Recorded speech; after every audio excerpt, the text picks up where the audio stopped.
हरि ओम् नमः सर्वेभ्यः। अद्य श्रीमद्भगवद्गीतायाः प्रथमभागस्य चतुर्थं दिनं। मूकं करोति वाचालं पङ्गुं लङ्घयते गिरिं यत्कृपातमहं वन्दे परमानन्दमाधवम्। अस्तु, अत्र तम् अहं वन्दे, अहं तं वन्दे, अहं तं नमामि इति अर्थः। I bow to him. So who is that? So it is described the remaining part of the shloka. So saha tam ityasya visheshanam bhavati paramananda madhavam iti visheshanam. The other part which actually says what that paramananda madhava does.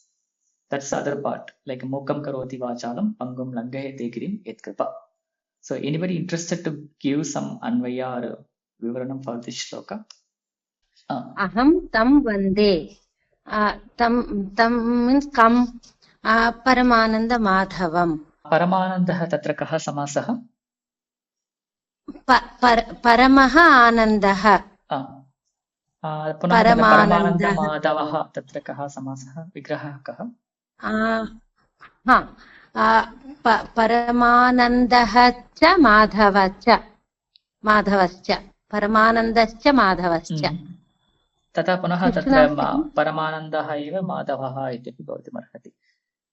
अच्छा, एवापि परमानन्दः एव माधवः, अतः परमानन्दमाधवः तम् इति द्वितीया, तत्र परमानन्दमाधवम् इति शब्दसिद्धिः। अनन्तरं मूकं करोति वाचालं। महोदय, अत्र करोति, सः करोति तं, सः मूकं वाचालं करोति। अर्थः means that makes dumb person to speaking person, and the disabled person, with foot he can cross that mountain is samichanam. अत्र करोति इत्यस्य कर्ता कः? अत्र आमाम्, अहं तं वन्दे परमानन्द माधवः करोति। नास्ति किं महोदय? नास्ति।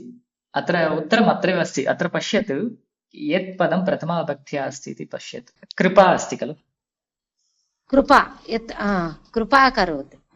कृपा इत्येतत् तत्र प्रथमा विभक्त्या अस्ति। तत्र कृपा एव कर्ता भवति करोति इत्यस्य। सो कृपा एव मूकं वाचालं करोति, सा एव कृपा पङ्गुं गिरिं लङ्घयते। इदानीं सा कृपा कस्य कृपा? यत् कृपा, यस्य कृपा इति उक्तम्। अत्र यस्य कृपा तत्पुरुषसमासे यत् कृपा इति भवति।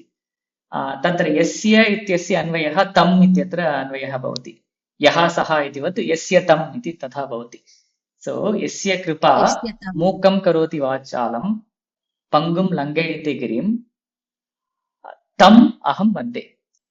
यस्य कृपया मूकः वाचालः भवति, तथा यस्य कृपया पङ्गुः गिरिं लङ्घते, सः एव परमानन्दमाधवः, तं परमानन्दमाधवम् अहं वन्दे। पुनः श्लोकः।